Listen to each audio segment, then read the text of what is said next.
Olá, está no ar mais um Ver TV, um programa para quem gosta de televisão. Nós discutimos aqui toda semana o papel da TV na sociedade brasileira e você é sempre o nosso convidado. Há temas e personagens que são praticamente invisíveis na televisão brasileira. A vida indígena é um deles. Só aparece em situações de conflito.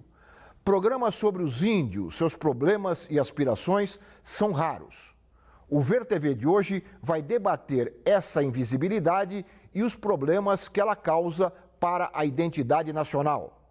Para isso, nós convidamos Tatiane Klein, jornalista e antropóloga, pesquisadora do Centro de Estudos Ameríndios da Universidade de São Paulo. Dora Pancararu, líder do povo Pancararu em São Paulo, pedagoga e documentarista. Elaine Milan, jornalista e cineasta, dirigiu a série Auê, realizada pela TV Cultura de São Paulo. Muito obrigado às três por aceitarem o nosso convite para discutir este assunto que é pouco discutido na televisão brasileira. Mas para começar a nossa conversa, ou para esquentar a nossa conversa, vamos ver um rápido documentário, um rápido vídeo sobre o tema de hoje. Vamos ver.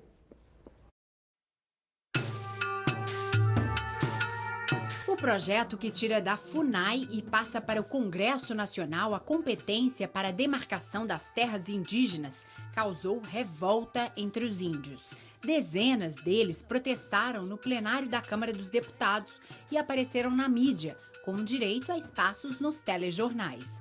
Mas, no dia a dia, pouco se sabe deles. Programas dedicados à vida indígena são raríssimos. Em 1985, na extinta TV Manchete, a série Xingu, a Terra Mágica, de Washington Novaes, mostrou esse mundo ainda pouco conhecido da maioria da população. 22 anos depois, a TV Cultura de São Paulo colocou no ar uma nova série sobre a vida indígena no parque revisitado pelo mesmo Washington Novaes, Xingu, a Terra Ameaçada. Há 500 anos eram 5 milhões. Hoje são 500 mil. Há 23 anos, uma terra mágica. Hoje, uma terra ameaçada. A mesma TV Cultura realizou ainda o programa Auê, voltado para a defesa dos povos indígenas, com seus costumes e cultura. A Bacia do Xingu abriga pouco mais de 18 etnias indígenas em 50 aldeias. O governo federal, historicamente, incentivou a ocupação desse lugar. O resultado foi o agronegócio como atividade principal da região. Além do gado, as florestas vêm sendo desmatadas para dar lugar à soja. Mas também o Auê já saiu do ar. Restam os documentários que enfatizam muito mais os aspectos pitorescos da vida indígena do que sua luta pela sobrevivência, muitas vezes sem diferenciar etnias e nações. São grupos com problemas específicos, falando cada um o seu próprio idioma.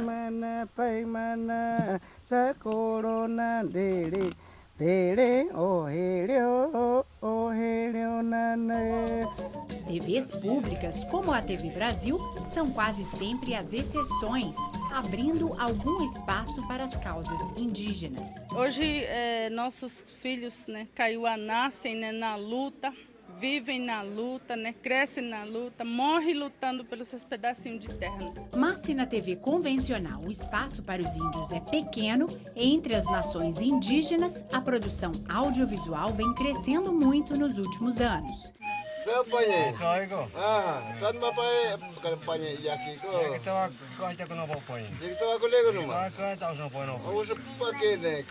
Aqui, o espaço para a diversidade cresce e os problemas comuns aos índios em geral ou a cada uma das nações ganham espaço.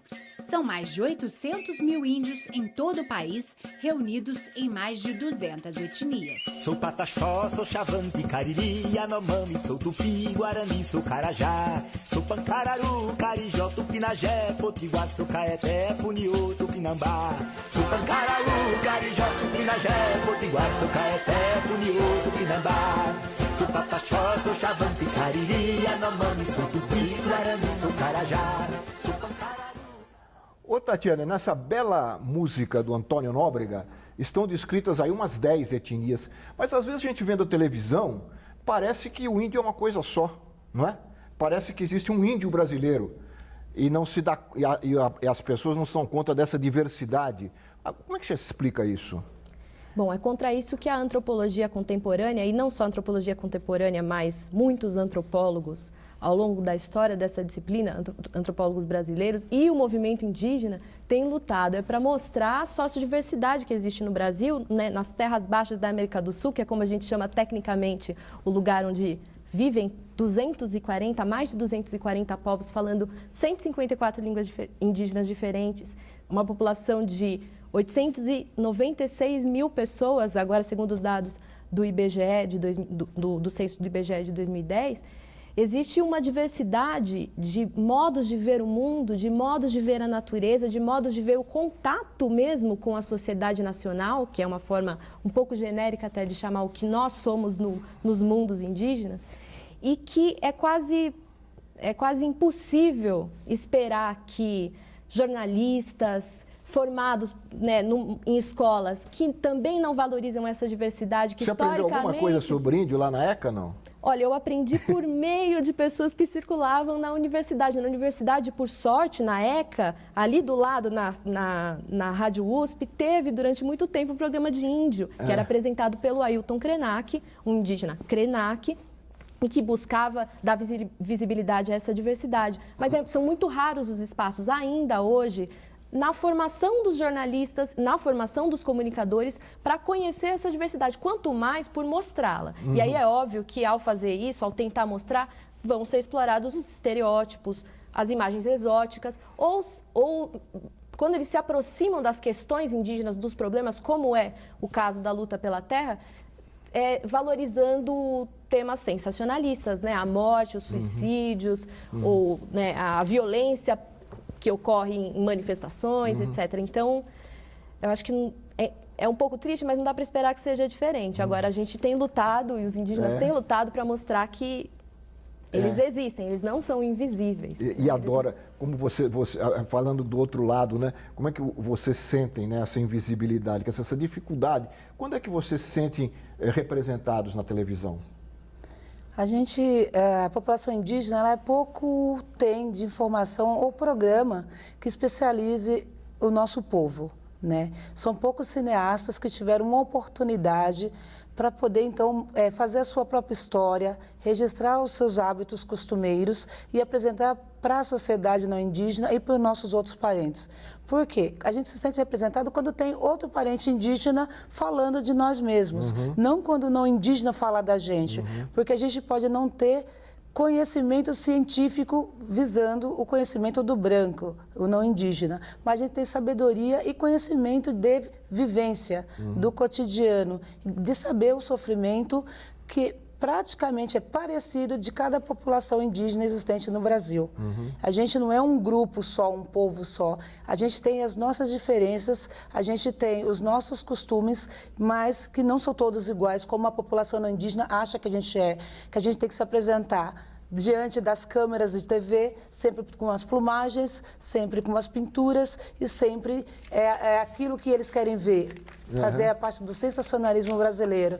Nós temos o conhecimento e a sabedoria, e é com ela que a gente se apresenta. Aliás, a professora Carmen Junqueira, em contato com o programa, com o Ver TV, aliás, a Carmen Junqueira é uma das maiores especialistas da questão indígena, antropóloga da PUC de São Paulo. Ela, em contato com o programa, disse que o índio é amado quando ele é emplumado, quando ele aparece com plumas, etc. Aí ele é amado pelo branco, pela televisão, etc. Agora, quando ele está vestido com roupas normais, comuns ao branco, há desconfiança em relação a ele. Até desconfiança, ele é índio mesmo, enfim. Eu estou só citando a Carmen para reforçar essa ideia do espetáculo, da diferença, que aí o índio aparece.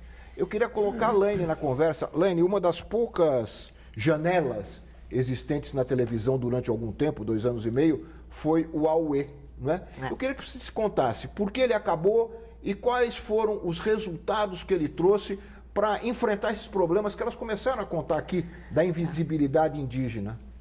Na verdade, o Auê, ele nasceu de uma inquietação, tanto do Marcos Palmeira, que é uma pessoa já muito ligada a essa questão indígena, até por origem dele, assim, de muitos anos atrás, e também por uma inquietação, na verdade, que eu acho que acabei aprendendo com ele. A gente conviveu durante muito tempo em outros projetos, profissionalmente, e fizemos um documentário na terra indígena de Parabuburi em 2004, moramos lá durante um mês, os índios Chavante da aldeia da Onça Preta, do lado da São Marcos, construíram uma oca para a gente, enfim.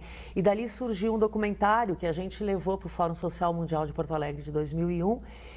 E na verdade, uma coisa vai puxando a outra. O que aconteceu? O Auê, durante 2 anos e meio, a gente colocou 79 programas no ar, com 120 e poucos documentários, ele conseguiu retratar uma realidade que, na verdade, ninguém vê, e, para ser bem sincera, acho que ninguém quer ver, né? Essa é a dura realidade. Ninguém quer ver quem? Pouca gente que detém, digamos assim, o poder de decidir se vai botar numa grade de televisão ou não um programa a respeito da realidade indígena, se interessa por isso, né? Eu conheci uma vez, há muitos anos, um político que dizia, não, esse índio, não quero que enche o saco, dá um cartório para ele. A coisa do tipo assim, né? Nós não queremos problema com esse tipo de coisa. O Auê, durante a gestão do Paulo Marcum na TV Cultura, ele teve, assim, plantou e colheu resultados maravilhosos, assim, maravilhosos, gente. Eu tenho até hoje, assim, os rescaldos de cartas, e-mails, assim, pilhas de e-mails que o pessoal preparou lá, porque realmente ele teve uma grande repercussão. Esse documentário faz parte da série Cineastas Indígenas da ONG Vídeo nas Aldeias.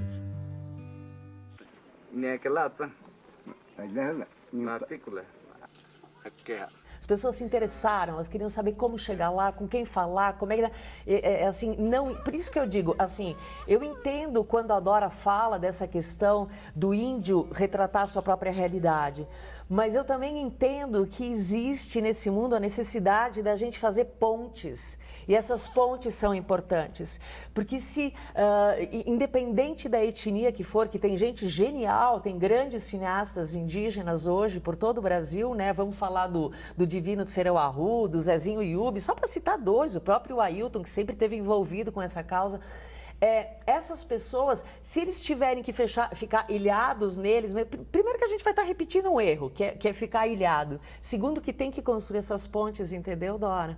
Uma TV pública, na minha opinião, tem o dever de mostrar os povos originais. Gente, eles só aparecem quando tem pancadaria, quando tem refém, quando agora que a FUNAI já não vai mais ter poder para decidir a demarcação de terras, isso vai para o Congresso Nacional. Quer dizer, no final do governo passado, iam construir, quantas eram? 147 PCHs, pequenas centrais hidrelétricas no coração do Brasil.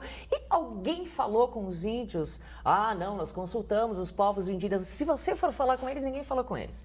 Mas, voltando, o Auê termina por quê? Porque quando terminou essa gestão e entrou a gestão seguinte, a nova administração da Fundação Padre Anchieta entendeu que não precisava ter programa de índio na TV.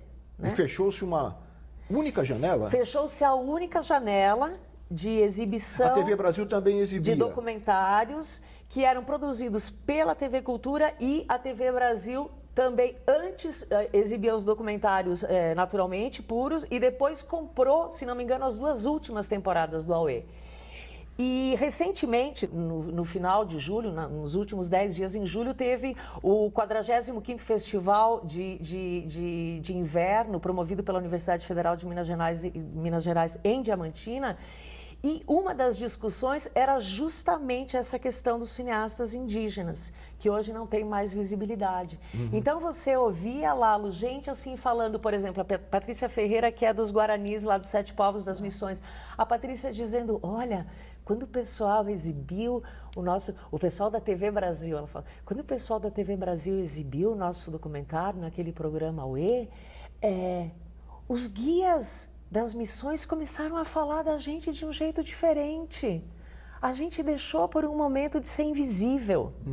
O Divino de Sereuahu falou a mesma coisa. Eu estava num aeroporto e tal, de repente eu vi que estava passando meu documentário. Cria respeitabilidade, né? Quando eu cheguei na aldeia, no dia seguinte eu fui para a cidade e as pessoas tratavam a gente do mesmo jeito. Sabe por quê? Porque a gente tinha entrado no veículo do branco. Então, assim, a TV e as novas mídias, mas dependendo da TV, é a melhor. Hoje, acredito que é a única forma de trazer essa visibilidade de volta para eles, entendeu? Muito bem. Nós vamos ter que fazer um rápido intervalo e voltamos em seguida com o Ver TV, que conversa hoje aqui com as nossas convidadas sobre a presença do índio na televisão brasileira. Nós voltamos já.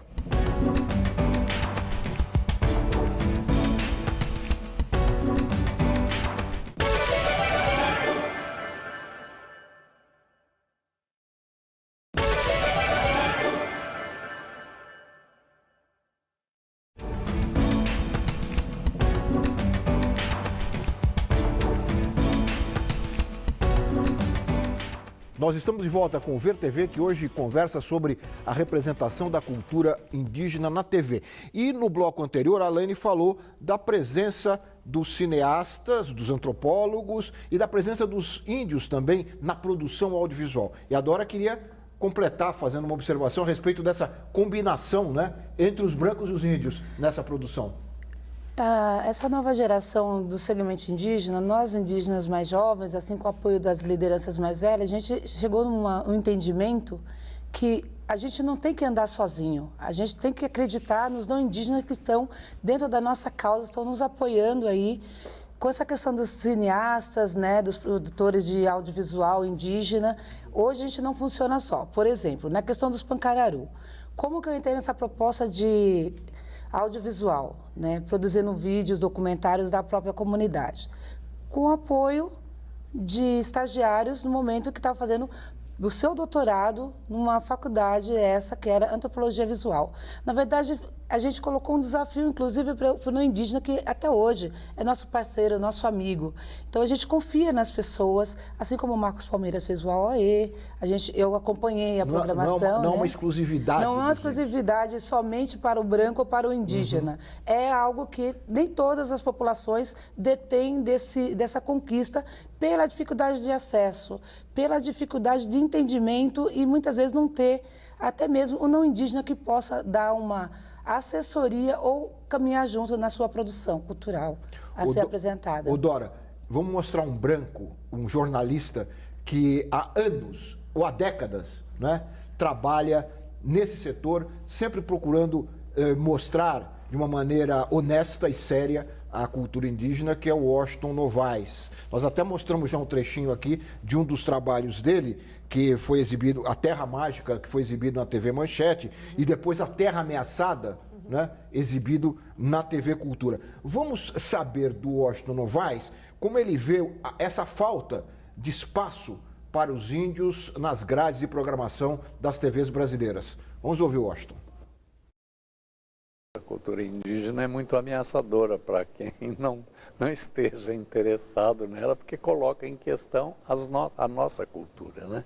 As culturas indígenas, lá na sua força, né, elas apontam em direção às utopias humanas, que é da ausência de delegação de poder, ninguém tem poder, ninguém dá ordem para ninguém, a independência de cada pessoa, né? E eu acho que isso tudo são coisas que colocam em questão a nossa cultura e por isso são muito ameaçadoras. Me lembro uma vez eu era o entrevistado do programa Roda Viva na TV Cultura e estava falando dessas coisas admiráveis das culturas indígenas, da não delegação de poder, da autossuficiência dos indivíduos e tal. E um dos entrevistadores era o senador Blairo Maggi, não sei se ele ainda é senador, que é o maior plantador de soja do Brasil, né?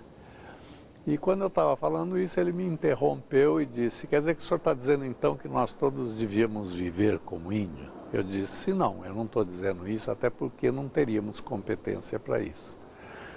Nós não temos competência para viver como um índio, né? Principalmente o senhor então não teria lugar, né? E é isso, quer dizer, eu repito de novo, é uma coisa ameaçadora você ser colocado diante disso, quer dizer, como é que você vai viver numa sociedade sem poder? Como é que você vai viver sem nunca depender de ninguém? Você tem que saber fazer tudo, não é? Então, nós não estamos preparados para essas utopias e por isso é tão difícil conviver, né? Seja a televisão, seja a sociedade, seja qualquer indivíduo. Ô, Elaine, depois eu quero ver a Tatiana, parece que isso que eu estou dizendo assustou o pessoal da TV Cultura e tirou o Aue do ar, não é? A questão da diversidade cultural. Não, e a visão que se tem, né, dessa coisa até meio antroposófica de que o mundo é uma coisa só mesmo, né? Porque, assim, você consegue ver e aí a Tatiana pode até falar melhor do que isso, a própria Dora, você consegue, na verdade, ver que existem alguns conceitos de essência que permeiam várias etnias, né? Essa coisa da relação com o sagrado, essa relação de que, na verdade, as coisas são... O mundo, ele é muito mais, vamos dizer assim, redondo, né? O que você faz em determinado momento à Terra também te devolve, né? A generosidade vai gerar generosidade, a agressão gera agressão, e por aí afora. Moisés, eu acho que o Washington traz a questão da diversidade cultural de uma maneira bastante didática, até com um exemplo bom que ele deu, né? Maravilhoso. Não, e o interessante é que ele traz, aprofunda essa questão que a gente está discutindo aqui hoje, não é só uma questão de representação. Os povos indígenas, ao se verem na televisão, não se sentem apenas representados, eles têm, inclusive, outras perspectivas sobre o que é estar numa tela, impressos numa fotografia, e mais além... ao trazer a diversidade das culturas indígenas para a televisão, a gente acha que tem que procurar sair também desse estereótipo ou do que se fala correntemente. O indígena tem uma relação com a natureza de equilíbrio. Não, o indígena não tem necessariamente, né? Cada povo tem uma filosofia fina, uma forma de pensar finamente a sua relação com o cosmos, que envolve, eventualmente, práticas territoriais, práticas de caça-coleta, práticas xamânicas. O coletivo indígena, que produz audiovisual no Mato Grosso do Sul e que eu tenho acompanhado na minha etnografia, é formado por jovens, professores, adolescentes, designers, pessoas que, de uma certa forma, estão circulando pelo mundo dos não indígenas e que se veem o tempo todo confrontados, colocados na linha de frente contra esse modo de ver a terra, a produção, e que estão tentando hoje construir formas de falar sobre si, de falar para o mundo, falar para os outros, como aconteceu agora recentemente no caso Guarani Kaiowá. Foi por conta de uma carta que foi escrita por uma comunidade que vive às margens do rio Rovi, em Iguatemi. No final o que é essa carta? Agora, nessa carta, que ficou até bastante famosa, eles diziam que eles não tinham tido uma decisão de reintegração de posse da área que eles tinham retomado recentemente. Eles estavam há alguns meses nessa área e sofrendo com a ameaça de pistoleiros. Eles denunciam essa situação nessa carta e dizem: nós não vamos sair daqui nem mortos nem vivos. Isso foi interpretado como se eles fossem se suicidar, etc. e tal. A questão é que uma forma muito que a gente no jornalismo, né, usa muitas vezes para se comunicar de forma muito simples, que remonta às formas mais simples de jornalismo, foi usado naquele momento para que um representante da Tiguaçu entrasse no Facebook, postasse aquilo, como já vinha fazendo com outras cartas de outros grupos, e gerasse uma comoção, uma solidariedade que saiu das redes sociais e aí foi pautar os telejornais. Aí foi para a televisão. E assim, chegou, é uma coisa, eu etnografei isso recentemente, chegou do outro lado do mundo, porque uma televisão indígena do povo Maori, na Nova Zelândia, ficou sabendo do caso. E aí jornalistas indígenas, porque lá tem uma política pública, uma televisão pública para o povo Maori que fala a língua na televisão, vieram para o Brasil gravar um documentário sobre os Guarani Kaiowá. Globalizou. E levaram de volta, teve manifestações em favor dos Guarani Kaiowá na Nova Zelândia. Você falou de uma televisão na Nova Zelândia, né, para povos originários. A Argentina, recentemente, criou a sua primeira televisão para povos originários, a TV Mapuche, graças à nova lei de meios da Argentina, que possibilitou a criação de um canal, chama TV Mapuche, perto de Bariloche, para aquele povo indígena que mora naquela região. Mas olha, nós estamos recuperando também aqui um trabalho do Riparadi Chavante, um trabalho que ele realizou por ocasião dos 50 anos da TV brasileira, onde ele entrevistou em São Paulo, perto da estação do metrô da Liberdade, várias pessoas perguntando sobre como elas viam a presença, isso que nós estamos conversando aqui, sobre a presença do índio na televisão brasileira, dentro desse projeto Vídeo das Aldeias. Vamos ver esse trabalho, e é interessante porque ali as pessoas não índios falam da importância do índio na TV. Vamos ver.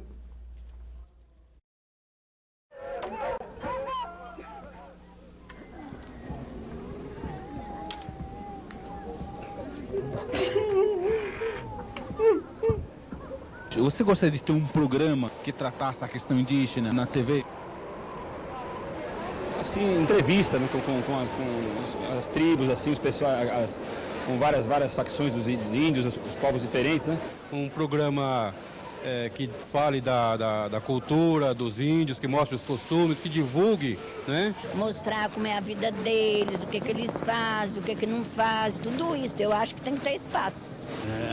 Eu acho que é muito importante, viu? Despertar pessoas que não sabiam, que nem eu, né? Sem dúvida, eu acho que deveria sim. Mesmo porque vocês têm reivindicações também que o povo brasileiro não conhece. Às vezes o que passa é um Globo Repórter, alguma coisa assim, que fala um pouco, mas a verdadeira história, passar a cultura de vocês, isso eu ainda não vi. Olha, eu acho que, por exemplo, no meu país a gente pode mais fácil encontrar informações sobre índios que aqui no Brasil, onde os índios moram. Isso é estranho para mim. Creio que já passou da hora de o governo tomar esta providência. Eu ouvi que o Boni, que é o chefão lá, um dos chefões da Globo, ganhou uma concessão de uma televisão lá em São José dos Campos.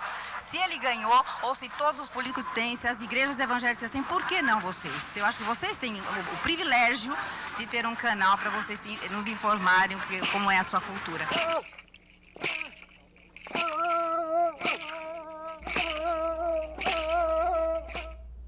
Olha, nós estamos falando aqui de programas, de janelinhas que não existem. E a Argentina lança um canal, não é um programa, um canal, a TV Mapuche.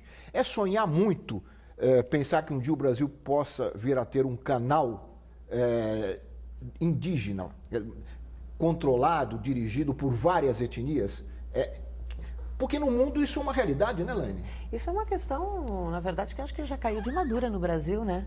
A gente os exemplos no mundo são muitos. Eu falei da Argentina, mas... A gente tem o Canadá, nós temos aqueles povos bem nórdicos, acho que é a Finlândia que tem uma TV. O Canadá, além de ter uma televisão, tem várias produtoras profissionais especializadas na questão indígena. Eu cheguei a conhecer uma lá, fiquei encantada.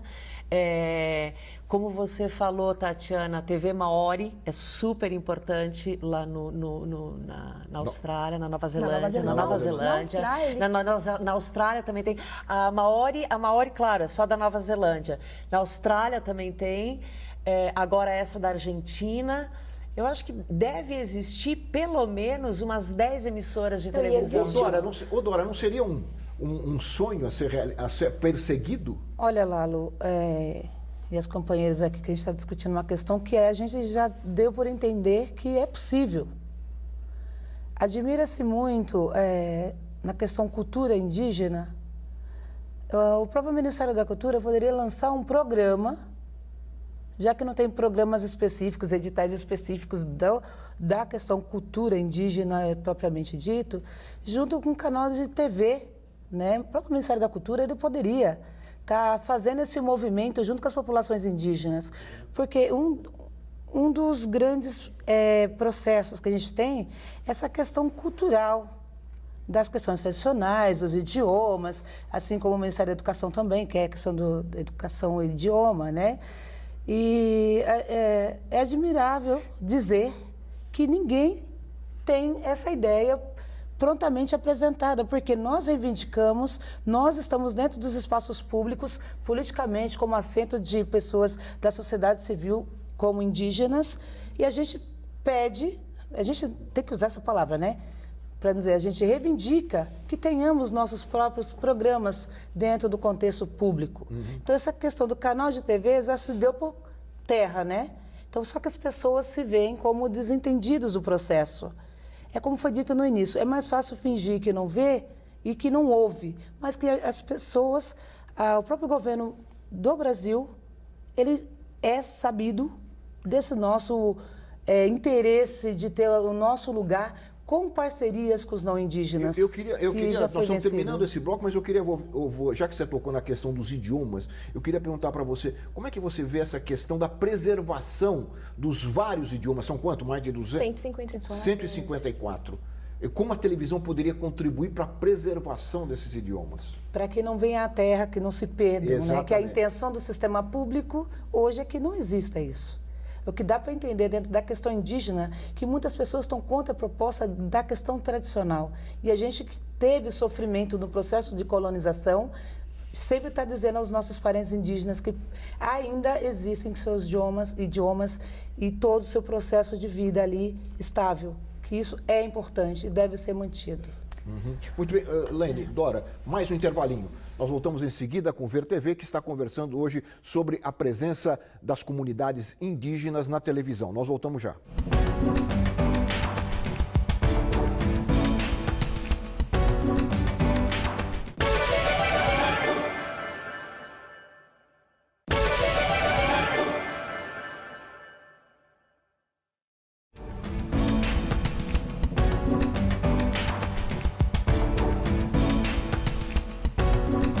Nós estamos de volta com o Ver TV, conversando hoje sobre a representação da cultura indígena na TV. E no bloco anterior nós lançamos aqui uma ideia, eu acho que isso deve ficar registrado, né, da criação de um canal indígena de televisão no Brasil.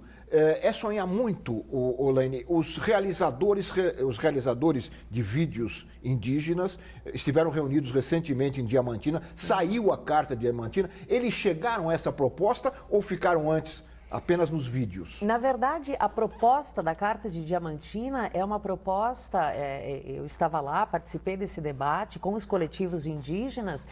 É uma proposta que pede o quê? Políticas públicas que possam ser voltadas especificamente para as etnias indígenas, para as comunidades, para as populações indígenas, porque a gente tem, na verdade, por exemplo, editais para os afro-brasileiros, editais voltados às mulheres, a gente não tem editais específicos e que, na verdade, Lalo, precisam ser editais que tenham uma certa simplificação. Não adianta você querer que o indígena faça uma prestação de conta nos moldes que a gente faz com a conta XPTO.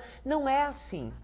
Eles funcionam de um outro jeito. Isso não significa largar dinheiro, não é isso. É fazer um trabalho sério. Então, assim, políticas públicas voltadas para isso, editais mais simplificados, retomar pelo menos uma janela onde dê para novamente exibir essa questão. Agora, um canal de televisão que pegue gente séria, né? Que junte o poder público e que junte as comunidades, as pessoas, os coletivos, as pessoas que lideram esse movimento todo e sentem e vamos planejar. É um projeto para daqui a 1 ano? Provavelmente não, mas daqui a 2, opa, já é possível, entendeu? E se isso for de interesse dessas populações, né? Porque um pouco o que acontece nas políticas públicas, o problema das políticas públicas é que elas pressupõem também, assim como a televisão, os conteúdos midiáticos, conteúdos para o que tem que ser o índio. Então, por exemplo, a política pública voltada para a radiodifusão comunitária tem uma possibilidade tanto para indígenas quanto para quilombolas. Só que o indígena tem que ter uma associação indígena formalizada, com CNPJ. CNPJ aí. Não dá. E a gente não consegue regularizar nem as rádios comunitárias em área urbana de não indígenas. Que dirá, já tem um processo de criminalização. Os Terena, no Mato Grosso do Sul, toda hora a Polícia Federal está lá na porta das rádios comunitárias, fechando os Terena nos aldeias. Um dos editais que a gente conseguiu, população indígena, com organização indígena, dentro do nosso coletivo, foi o Prêmio Culturas Indígenas, que é um edital que foi pensado especificamente como indígena.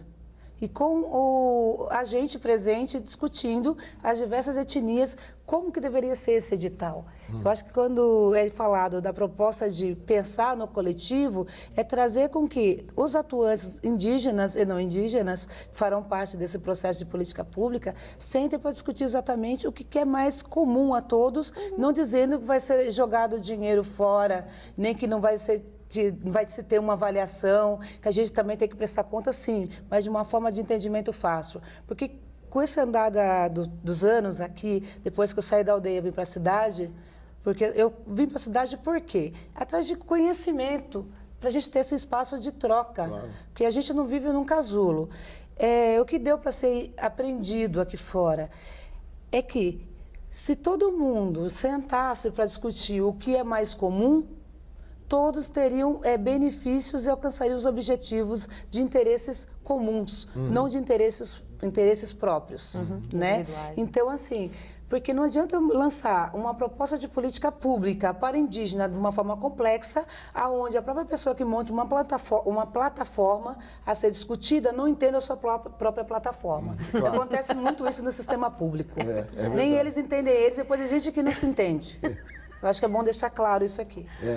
Dora, nós vamos ouvir também aqui, a TV Pernambuco ouviu para o Ver TV lá em Olinda, um antigo batalhador dessa causa dos vídeos, da causa da difusão através do audiovisual das lutas indígenas, que é o Vansan Carelli. Ele é secretário executivo da ONG Vídeo nas Aldeias. Vamos ver como ele vê essa questão da presença do índio na televisão e saber um pouquinho desse trabalho que está sendo realizado por ele, enfim, que mais ou menos é um marco aí, né, nessa história de lutas, mais de 2 décadas de lutas nesse sentido. Vamos ouvir o Vansan. A questão da televisão para os índios, né, é uma questão estratégica, né, estratégica por uma questão de visibilidade nacional. Quer dizer, a ignorância do brasileiro sobre a questão indígena é total, por assim dizer, não é? E quanto mais minoria você é, quanto mais estratégico é você estar na televisão. Por isso os índios batalham um espaço na TV pública há muito tempo. A produção indígena tem sido reconhecida internacionalmente e tem ganho prêmios nos maiores festivais de cinema brasileiro, né? E essa produção traz um novo olhar, um olhar intimista que humaniza esses povos. São filmes que trazem também muito humor, né? Apesar dos problemas todos, os índios têm esse espírito, não é?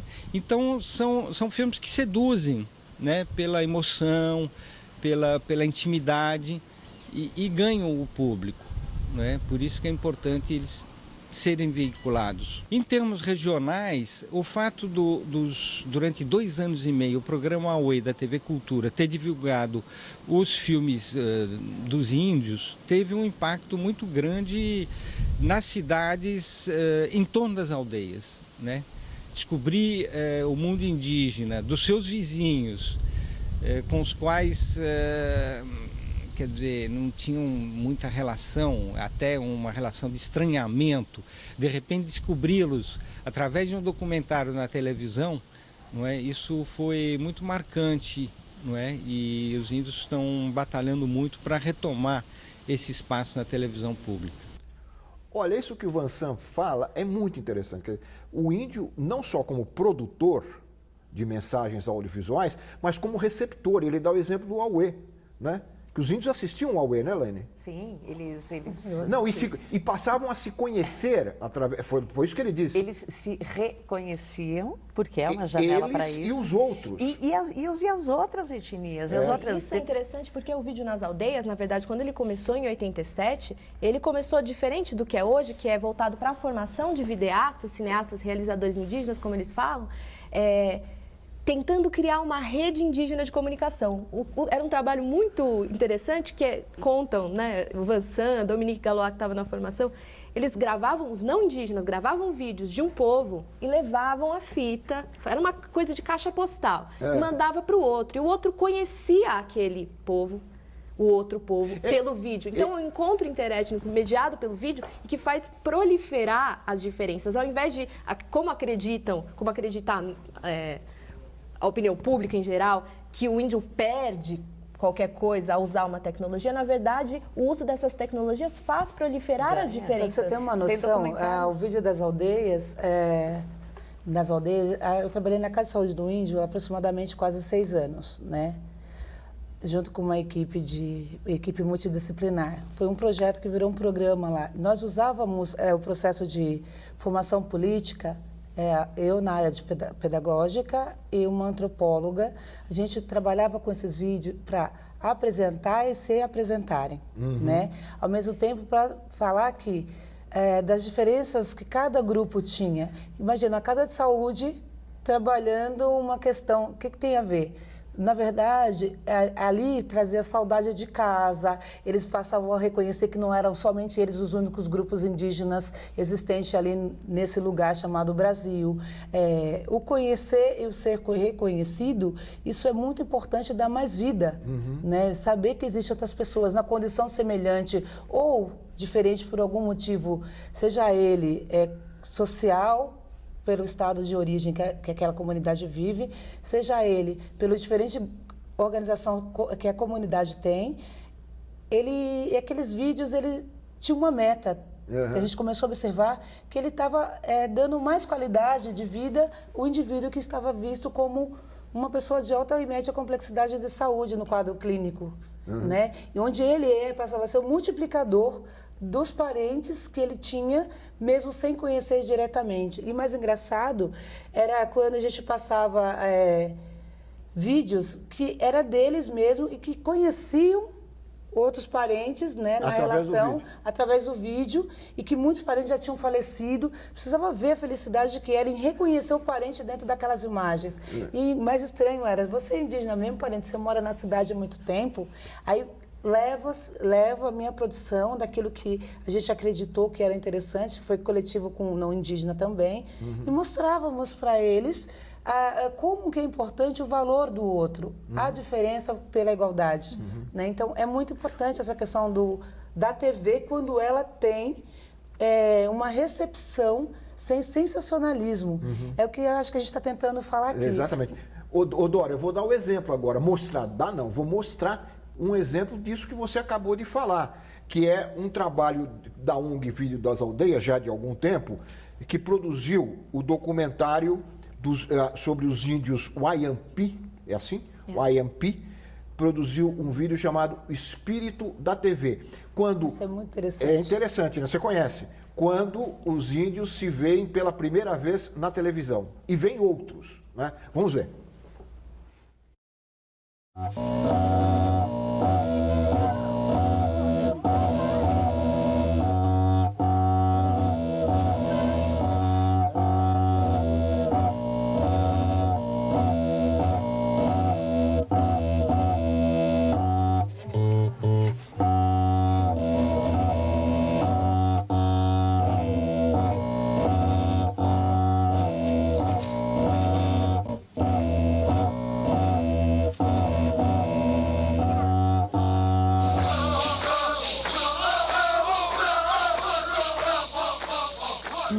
Andi wa pei ame.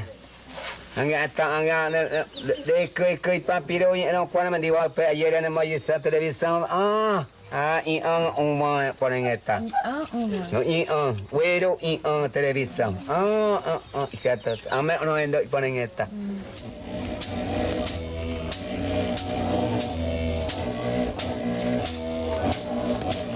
Ia na ikaire ma ayer para ko maeta. Oi va se boko tamu minha ita. Mai pa ia na ma ana pe ma eta mo anga wana ia pa angwana ne ia urana peipi. Ama anga ia no minha anga mo isa ku ama anga para ko mai ku mo mo ine.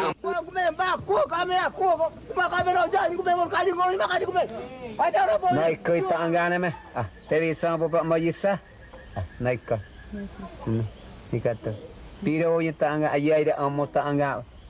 Ayaira monya. Mandawa anga kaya pa kone piro yata anga ne amma. Kata wa piro yang amak tangga. Piro aja ida we tangga ne amak awe kanai ko mai iyo. Amo tawo na amak amo ta iyo ko. Dia nya jauh iko wa. Nai wa ora kirinyo te. Da. Gore yo bala. Iwa timu bitu munati tibakta tiabat nakana timu bitu munati kacekin. Awe si amoko te awe kaya poko amoko te. No yendo kato ya boko. No yendo ya boko a epo. Ya no ni mo angato ni ponen ta kwa konendo. Onemo angato ni apa ane o va ti poniendo ne tananga ko mai bag ta ora ponen ta kwa nendo.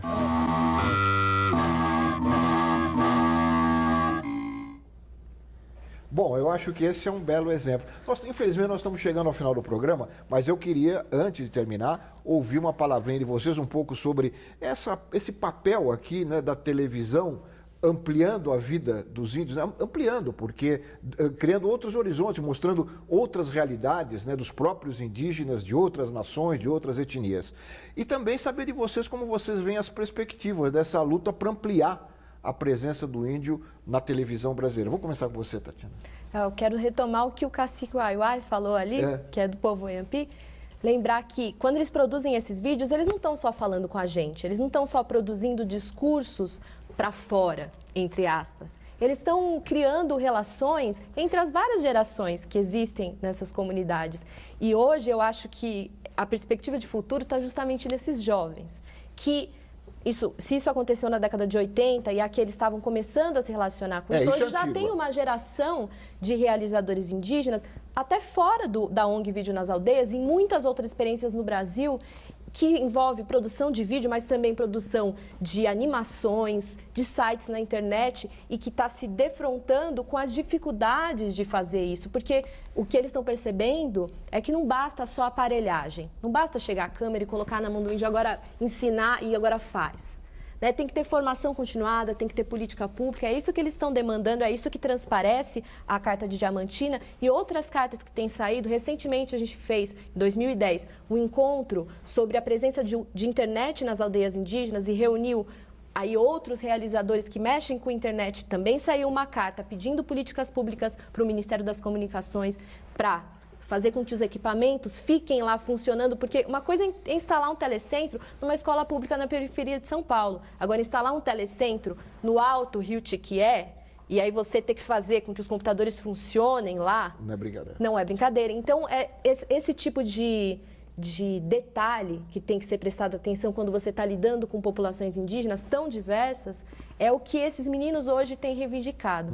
Com a ajuda desses mais velhos, das lideranças que também estão lutando por essas políticas. Dora, como é que você vê aí? Aliás, você tem um documentário, né? E como é que você vê a sequência aí dessa luta? Em primeiro lugar, é o que eu já havia dito. A gente, da atualidade, os jovens indígenas, eu me considero jovem indígena, né? A gente começou a observar, e também com o apoio da liderança mais velha, que nós tínhamos que documentar não para a gente somente, mas para que nós tivéssemos algo documentado para passar de geração para geração. Não somente para deixar com que o outro faça, mas que o outro faça parte. Né?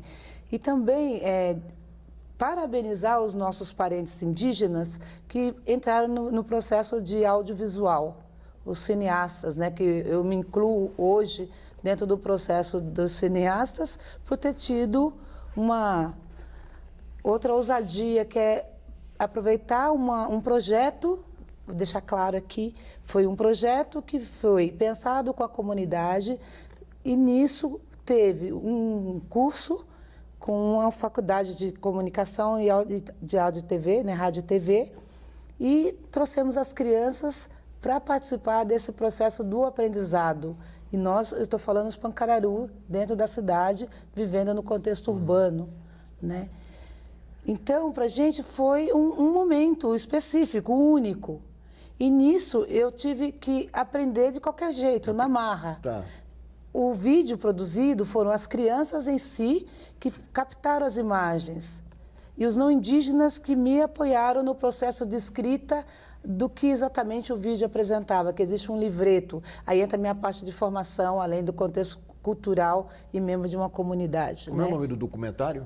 Tem a Terceira Margem, né, Pancararu, que é mais político.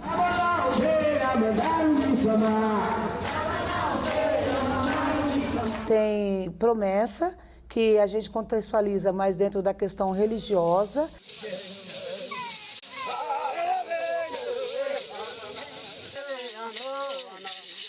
E tem um CD dos cantos, que são os toantes, que a gente usa nas cerimônias religiosas da nossa comunidade.